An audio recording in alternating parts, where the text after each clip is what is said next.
Welcome back to Top of the Food Chain, and we have Fuerte, who just won Street Fighter 4. That was an amazing match. I've never seen one that close. I mean, we've seen a lot up in the DMV, but that was amazing.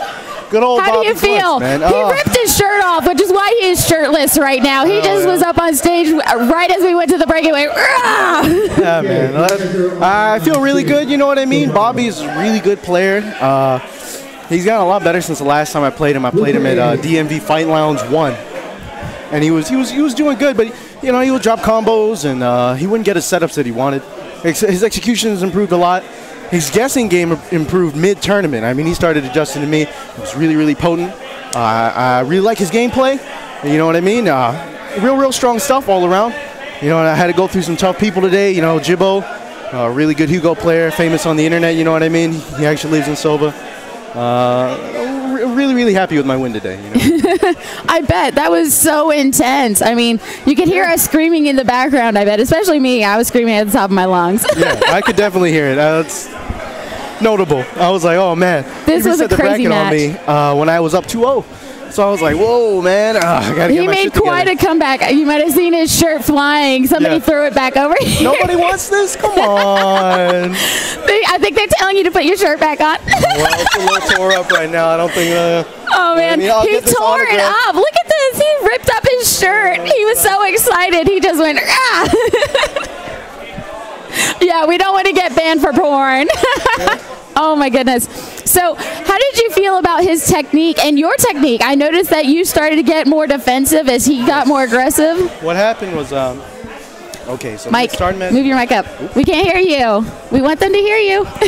So the match started out, I had already encountered him winners finals. I got him 3-0. It was pretty convincing in my favor. So I was anticipating an adaptation of some kind, but you know, through my gameplay, I basically told him, look, I'm not going to change until you do. And for the first 2 games, that went fine in my favor. You know what I mean? He didn't want to adapt. He was still feeling probably pretty nervous. You know, Honda does a lot of damage and Seth does not have a lot of life. So that's probably why it took him so long to come around. But after that, you know what I mean? He got me 3 games in a row. He switched it up a little bit. He started to not get so antsy just because I got close to him. You know what I mean? He was in the beginning. He was really scared every time I got within any kind of range of anything, and that really played in my hands. But he definitely changed that up. After the reset, I decided, I was like, okay, well, you know, now I need to go. You know what I mean?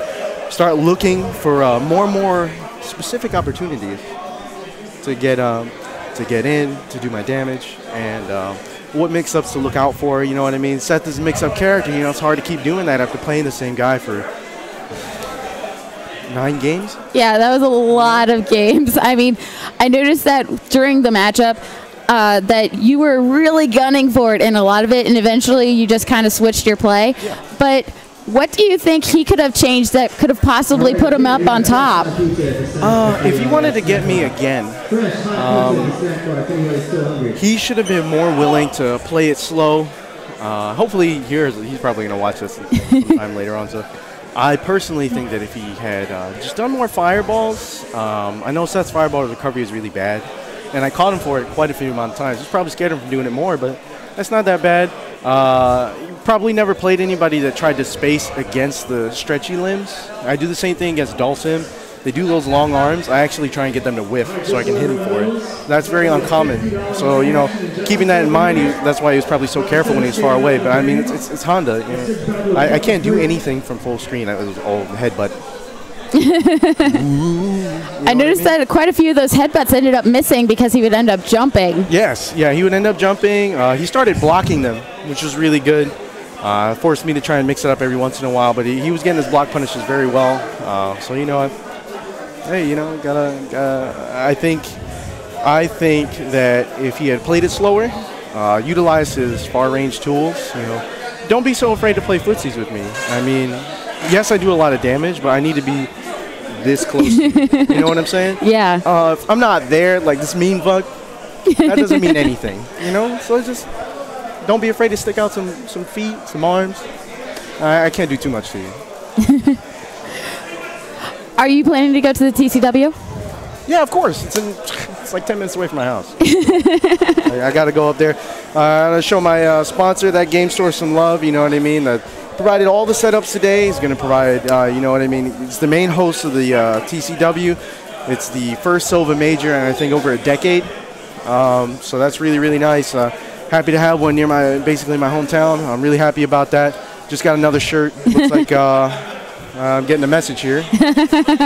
But you know what I mean? Things are looking good. Very happy to represent. Keep calm and block punish. Man, that's so true.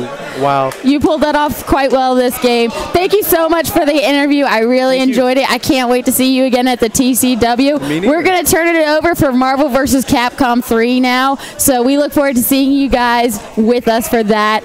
Doesn't he look fabulous? I love the hair. All right, Stream. Stick with us, guys.